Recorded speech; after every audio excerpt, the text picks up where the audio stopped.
রামকৃষ্ণ পরমহংসদেব শারদা মায়ের আশীর্বাদ মাথায় নিয়ে শুভ বিজয়া ও কোজাগরী পূর্ণিমার প্রীতি শুভেচ্ছা ও আন্তরিক অভিনন্দন জানিয়ে শুভ দীপাবলির আলোর দিশা নিয়ে বেলাগাড়ি সন্ন্যাসী সংঘের একান্ত সহযোগিতাকে সম্বল করে ডাঙ্গাপাড়া নবদিগন্ত শিল্পী সংঘ এর বলিষ্ঠ নিবেদন সভ্য সমাজের অসভ্য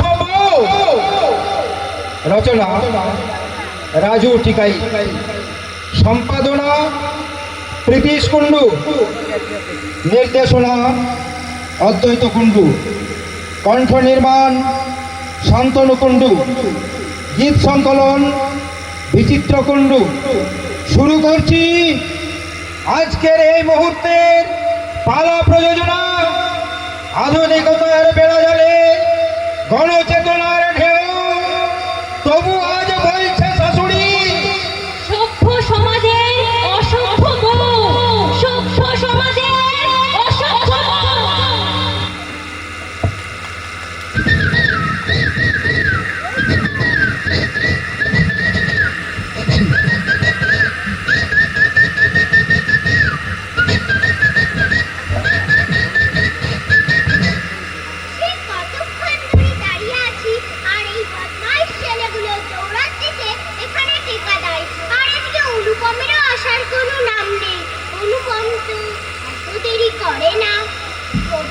অনেক দেরি করে ফেললাম, জানো তো প্রাইভেট কোম্পানির চাকরি, তার উপর আবার।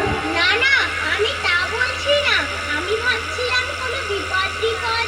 তুমি থাকলে আমার কাছে কোনো বিপদ আসতেই পারে না। তোমার কাছে না আসলেও আমার কাছে আসতে পারে। এই যে তুমি এতক্ষণ ছিলে না, ওই বখাটে ছেলেগুলো আমায় জ্বালিয়ে খাচ্ছিল। তোমাকে আসতে দেখেই ওরা সব পালিয়েছে। আর কখনো এমন দেরি হবে না। আজ তো মাত্র কটা দিন, তারপর যে তুমি আমাদের বাড়ির বউ হয়ে গেলে। আমরা সব সময় একসঙ্গে থাকবো। সেদিন আমি বলবো।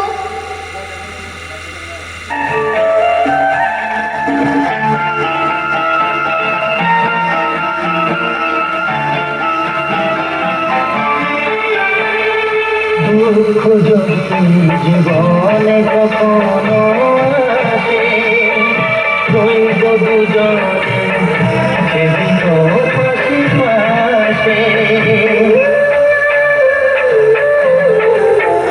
হ্যাঁ, দুঃখ যদি জীবনে কখনো আসে, রইব দুজনে সেদিন পাশে পাশে।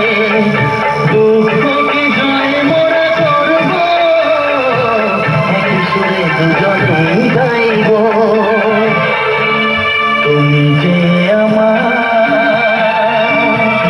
আমি যে তোমার। তুমি যে আমার, আমি যে তোমার।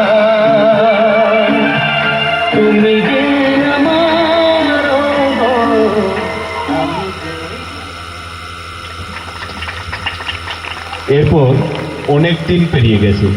দেবী ও অনুপমের স্ত্রী হয়ে শ্বশুর বাড়িতে এসেছে, আর অনুপমও বিয়ের পর চাকরি সূত্রে বাইরে চলে গেছে।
বৌমা এই বাড়িতে আসার পর থেকে এ বাড়ির চেহারাটাই বদলে গেছে। সারা বাড়িতে খুশির হাওয়া বয়ে যাচ্ছে। আসলে আসলে বৌমা তো নয়, সাক্ষাৎ লক্ষ্মী দেবী মা। মা যেমন তার সন্তানকে সব সময় নজরে নজরে আগলে রাখে, ঠিক ঠিক তেমনি আমার এই দেবী বৌমা তার এই বুড়ো ছেলেটাকে সব সময় নজর রাখে।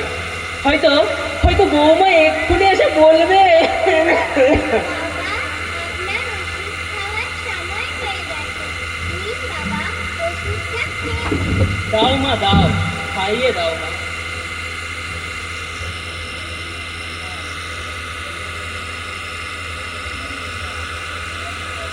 বাবা, এবার আপনি একটু শুয়ে বিশ্রাম করুন। আমার তো সারাটা দিন শুয়ে বসেই সময় পার হয় মা।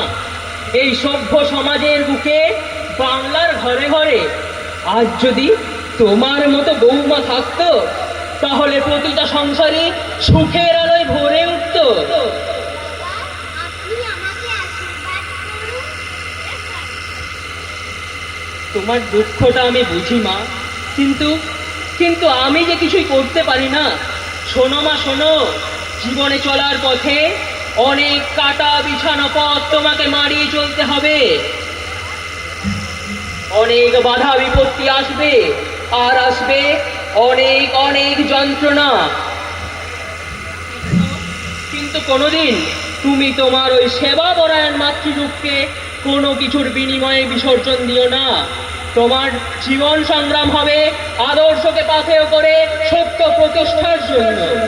বাবা, আপনি আমাকে আশীর্বাদ করুন যেন সারা জীবন মন প্রাণ দিয়ে আপনার সেবা করে যেতে পারি। কিন্তু কিন্তু মা, আমাদের সেবা করতে করতে তুমি নিজেই যে রোগী হয়ে গেছো মা। তোমার সেবা কে করবে মা, কে করবে? দেবী দেবী এবার আমি যাই বাবা, মা ডাকছেন। যাও মা যাও। শত সেবা করেও এই লক্ষ্মী প্রতিমা বৌমা শাশুড়ির মন পেল না, মন পেল না।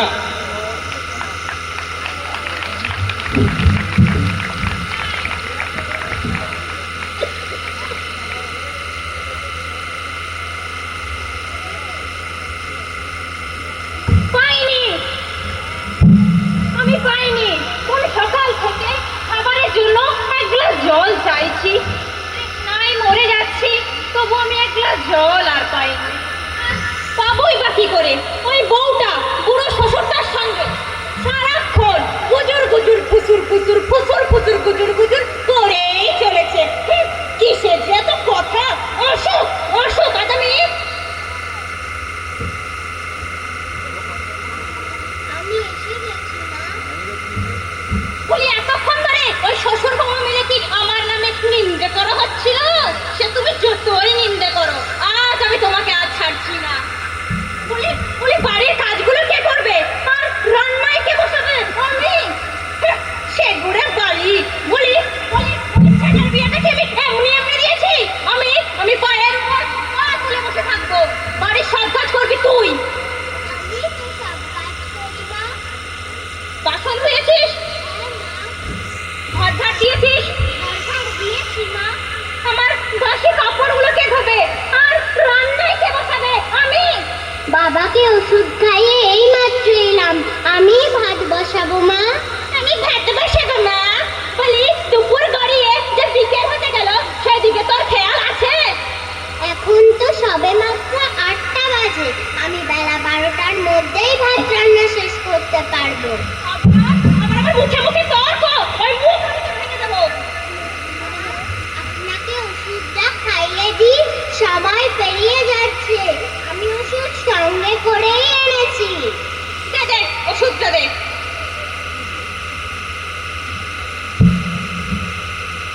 ওষুধ দিচ্ছে না বিষ দিচ্ছে বাবা কে জানে।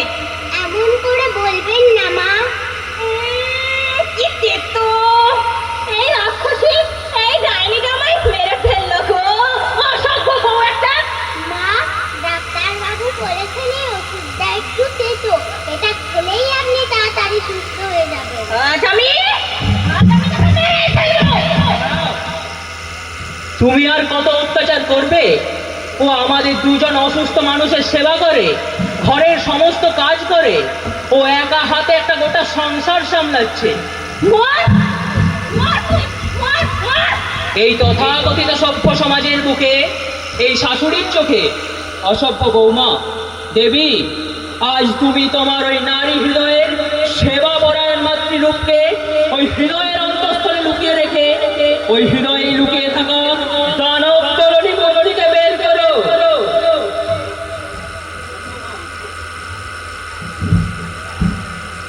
তোমাকে বাঁচতে হলে, এই সমাজ সংসারকে বাঁচাতে হলে, দেবী তুমি জাগো, তুমি জাগো, তুমি জাগো।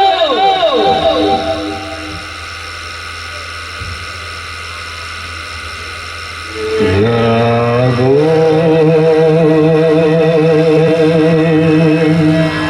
তুমি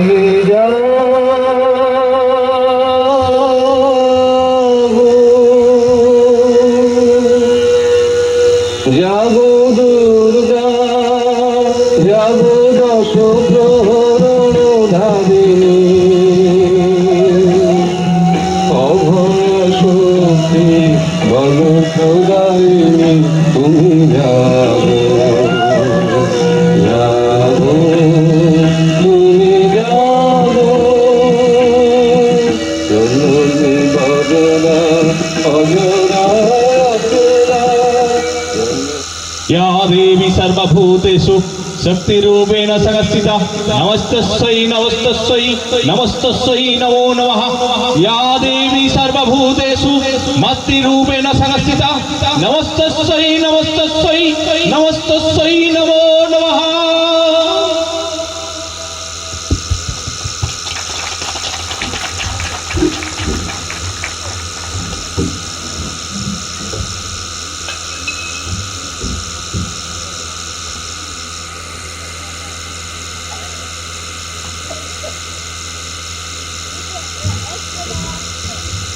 কি ব্যাপার, বাড়িতে কাউকে দেখতে পাচ্ছি না, কোথায় গেল সব? মা, ও মা, ও মা, ও মা, তুই এসেছিস? আয় মাই, ভেতরে আয়। মা, ভালো আছিস তো তুই? বাড়ির সবাই ভালো আছে তো? আর জামাই কেমন আছে মা? সবাই ভালো আছি মা। আর আর বৌদি, বৌদি কোথায়? বৌদিকে দেখতে পাচ্ছি না। কোথাও গেছে বৌদি? কোথায় আর যাবে, বিছানায় পড়ে পড়ে ঘুমোচ্ছে। বলি বলি ও সোহাগের বউ, বলি বাড়িতে যে কুটুম এলে মিষ্টি জলটুকু দিতে হয়, তা তোমার বাপ মা শেখায়নি? ভালো আছো তুমি? এই কি শরীর হয়েছে তোমার? তুমি কাঁদছো কেন? তোমার কি শরীর খারাপ?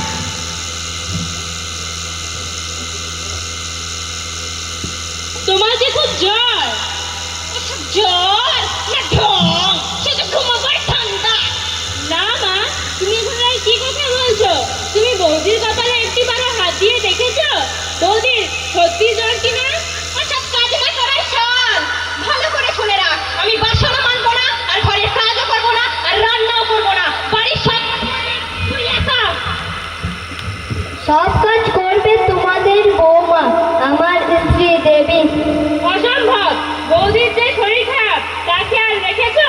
আমি তো কিছুই জানি না। তা জানবে কি করে? বিয়ে করে বউ ঘরে নিয়ে এসছো, আর একজন বিনা মাইনের কাজে চাকরানি পেয়েছো। আমাকে ফোনে কোনোদিন শরীর খারাপের কথা বলেনি, সে বলতো ভালো আছে। মিথ্যা বলেছে তোকে। একটা সংসারের দায়িত্ব পালন করতে গিয়ে বৌমা তোর সঙ্গে অভিনয় করেছে মাত্র। তোর মায়ের শারীরিক ও মানসিক অত্যাচারে আজ আমাদের বৌমা মানে তোর স্ত্রী দেবী মৃতপ্রায়।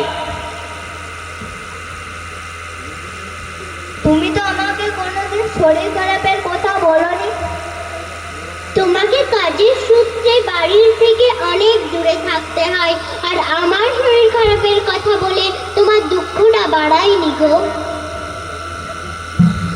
মা, তুমি একজন নারী হয়ে একজন নারীকে কষ্ট দিতে তোমার ওই বুকটা মা, আমার শ্বশুর বাড়িতে যদি আমাকে এইভাবেই কষ্ট দিত, তোমার এই অন্তরটা ফেটে চৌচির হয়ে যেত না মা? চেতনা, আমি এমন করে তো কোনোদিন ভাবিনি মা। আজ থেকে ভাবো, বৌমাকে মেয়ে বলে ভালোবাসতে শিখো। বৌমা, আমি আমার ভুল বুঝতে পেরেছি মা। আমি বুঝতে পেরেছি এই সভ্য সমাজে অসভ্য বউ হয় না, আমরাই এই সভ্য বউকে অসভ্য বানিয়ে দিই। আধুনিকতার খোলা মাঠে সুচেতনার ঢেউ, তাই তো আজ বলছি আমি, সভ্য সমাজের সভ্য বউ। ঠিকই বলেছ সুভাষিনী, দেরিতে হলেও আজ তোমার চেতনার জাগরণ ঘটেছে। এই নারী সমাজের উন্নতি না হলে সমাজ তথা দেশ আবার পিছিয়ে পড়বে। তাই তোমার সুচেতনা, আজ তো তোদের মতো যুব সম্প্রদায়কে প্রয়োজন। এই নারী স্বাধীনতার লড়াইয়ে তোদের মাঠে ময়দানে নামতে হবে। এই লড়াইয়ে তোদের জিততেই হবে। না বাবা, এ লড়াই হাতিদের লড়াই নয়, এ লড়াই সমাজের নারীর সাম্য, মৈত্রী, স্বাধীনতা অর্জনের লড়াই। এ লড়াইয়ে প্রত্যেক নারী পুরুষকে এগিয়ে আসতে হবে, কারণ এ বিশ্বেই যাকে সৃষ্টি চিরকল্যাণকর, অর্ধেক তার করিয়েছে নারী, অর্ধেক তার নর। আসুন, আপনারাও সবাই এ লড়াইয়ে এগিয়ে আসুন। এই মহাবিশ্বে নারীকে সম্মান দিতে, এই মহাবিশ্বে নারীকে সকলের প্রতিষ্ঠিত করতে আপনারাও এগিয়ে আসুন। আর আমি থাকবো ঠিক সামনের সারিতে।